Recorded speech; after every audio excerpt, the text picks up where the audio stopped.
Hi everyone, welcome to another episode of Aurora Airwaves. I'm Jordan Bianchi, your host. For those of you who don't know, Aurora Airwaves is a podcast about creative well-being, artistic recovery, healing, and wellness. How we can take care of ourselves so we can let our light out into the world. In this transmission, I'd like to speak to the act of letting go. This is a topic I reflected on in episode 12, when I saw the Northern Lights for the first time. Letting go is something that I am in the season of right now, which is why it's incredibly important to me at this point of my life. When I saw the curtains of light rippling over Lake Ontario, I realized the way that the sun and the auroras are connected. The aurora would not happen if the sun didn't share its energy with the world. Once solar energy connects with the world, it bursts into radiant light. When I share my art, stories, films, music, conversations, it feels the same way. Magical, etheric, something that I could have never expected. It's my passion to continue to share what I've been creating, my own artistic discovery, and my own healing. So thank you to all of you for joining me on this journey. In this transition, I'm here to share with you a story and its many multimedia variations. This story takes the form of a poem entitled The Lady of Ice. The Lady of Ice is a tale of a local northern wintry spirit, sung in the Midnight Hearth, an upcoming long-form narrative podcast that I'm co-writing with my friend and writer, Amanda Bintz. Over 6 years ago, it took the form of a short story that I wrote of a tavern in the northern woods where ghost stories were told. This poem is about grief, about letting go and what happens when we do not do so. I'd like to share with you now the audio drama for The Lady of Ice. The Lady of Ice. There once were two lovers born in lands afar, who met as they sailed o'er the sea. Together they crossed, led by stars sharing hands. Ashore, he knelt down on one knee. For so long they'd wandered, so cold and alone. Together they'd call this their home.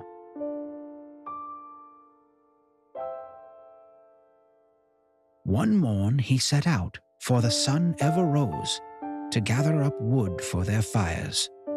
But ne'er was he seen from the forest again, ne'er could his body be found.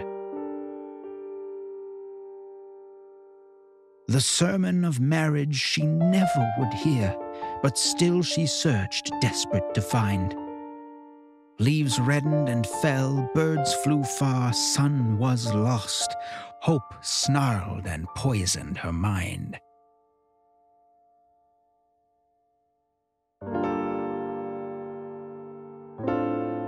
The snowfall came down and made silent the woods, so she could make clear of his cries.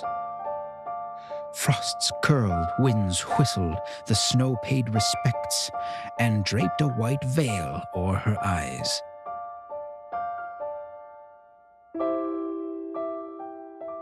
Her lantern did fade, and she wept all alone. She tried, and she felt her heart tear. And once her tears froze, and her fair skin had blued, the blizzard swallowed her whole. Come end of the year, keep far from her range, or fear to be lost and consumed. When the Lady of Ice mourns on a winter's night, blizzards stir as she weeps through her veil. Forever she'll wander so cold and alone, and mourn for the heart she called home.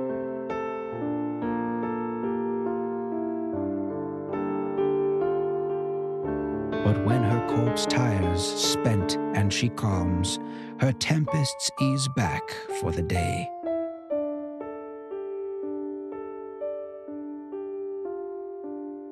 she hearkens again for her lost not yet found. Her frozen feet move on again.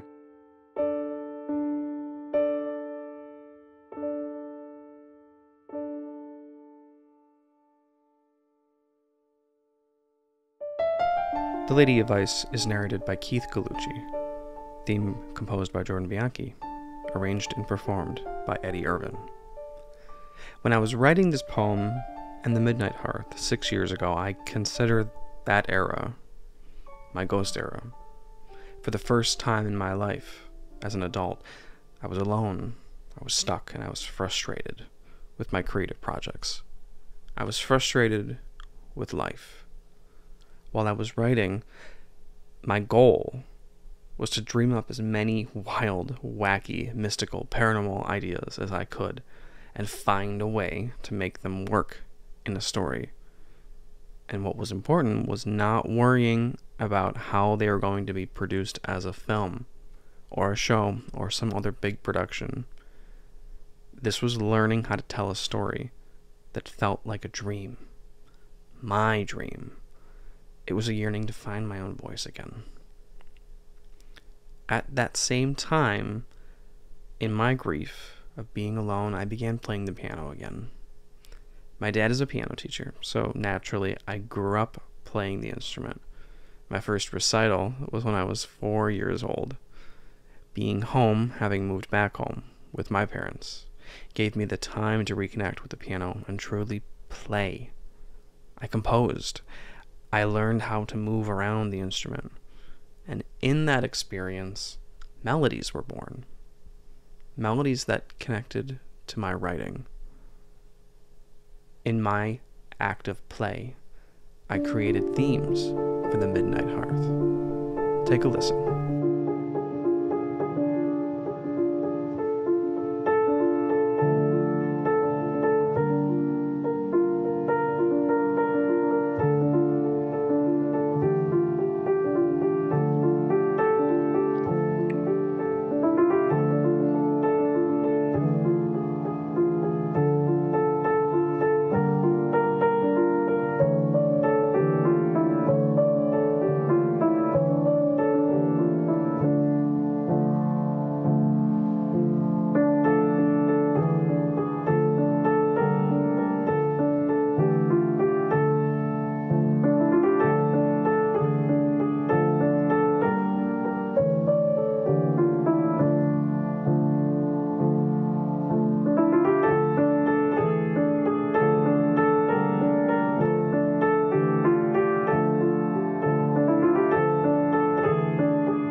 Playing the piano at that time was probably the best way for me to reclaim my creative energy, even more so than writing.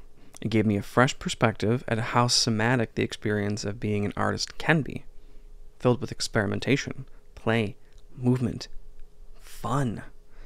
To be honest, I'm not even sure what came first, the Midnight Hearth, or the Lady of Ice, or the music. I think they all formed at the same time. And as my dad pointed out, it makes sense that I would be attracted to stories and poems and music. The household I grew up in was filled with the arts. It makes sense that the coalition of these ideas would be what I seek in my own creative journey. The Lady of Ice is important to me because it is representative of my era of grief, my era of isolation.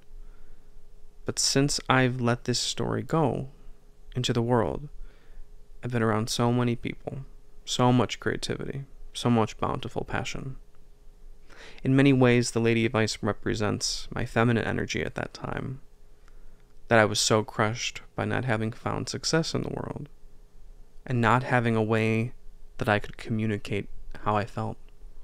When we hold on to grief, and we isolate, and we don't let ourselves live, we become like the Lady of Ice. Our lives become cold and distant, and we forget how to live. There's a line in the poem that might be my favorite, when the Lady of Ice is searching and searching and searching, and she's beginning to lose her sense of control over her situation. The line is, "Hope snarled and poisoned her mind." And while hope is a powerful tool, it's no substitute for knowing.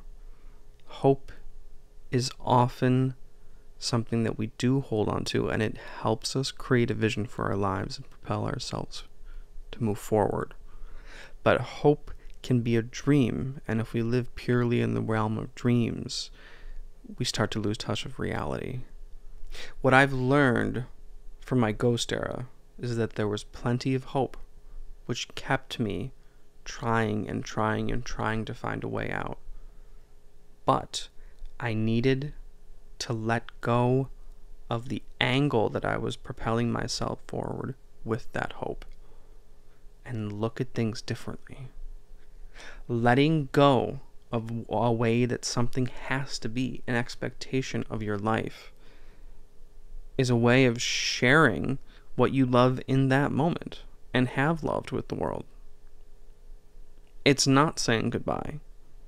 Letting go is an acknowledgement of how you truly feel about something and letting it burst into light, just like the sun and the aurora. What I've learned from my ghost era is that I need to look at letting go differently. Letting go is a way of sharing what we love and have loved with the world. It's not about saying goodbye.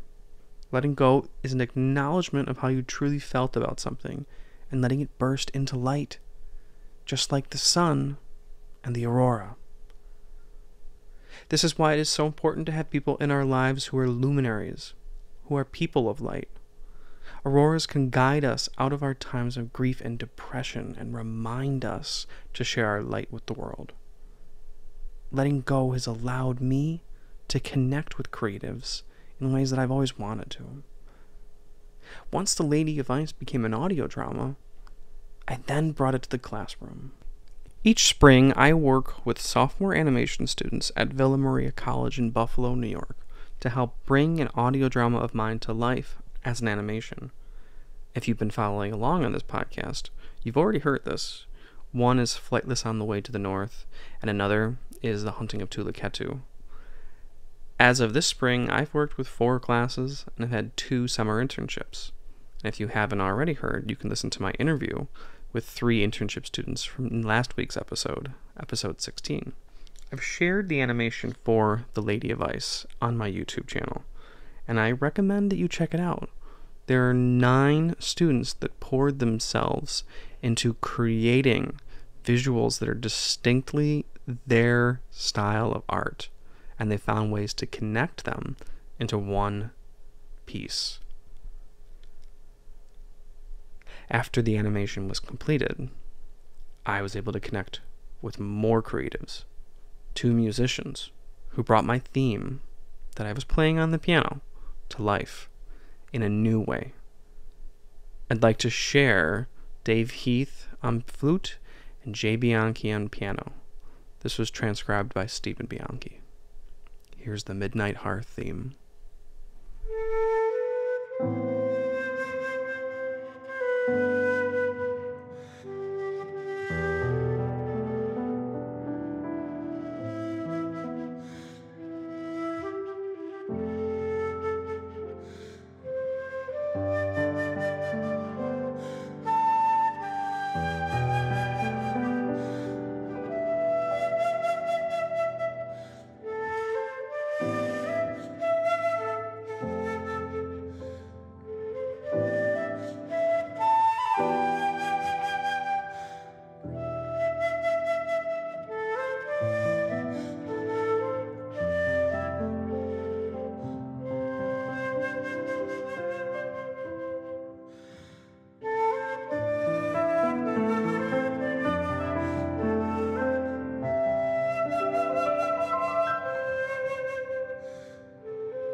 As I get older, I find it very important to take a step back and reflect on my creative endeavors and find gratitude for what I've accomplished instead of rushing off to the next project.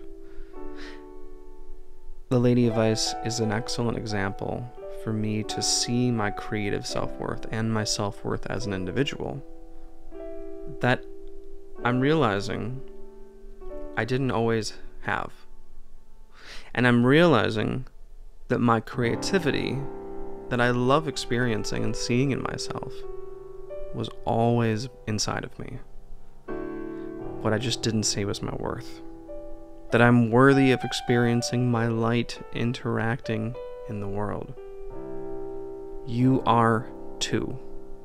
No matter what stage you are at your creative journey, no matter your goals or your resources, you too are worthy of this glorious experience. This week, I'd like to ask you all to look within yourselves. Look. and think of the body of work that you've made. Whether it's big or small, professional, or just a little hobby for yourself. Look at the things that you've been creative with, but you haven't necessarily shared with the world. And then be like the sun, and let it go, and let its aurora light soar. It doesn't have to be anything big, and it doesn't have to be anything new that you create. Share something that you've already made. I would love to hear what you're sharing with the world, so let me know. Thank you for tuning into this episode of Aurora Airwaves. As this is transforming into my creative journal and my healing journal, I'm so happy to have you here to be able to experience it along with me. Who knows where this is going to go, what creative endeavors and what healing will manifest from it all. But I'm so glad to have you here, and I can't wait to hear about your healing journey. Send me a message on any of our social media pages for the podcast, and be sure to hit subscribe, follow, and like to help us continue sharing our light with the world. I look forward to having you in the next episode. Have a good week.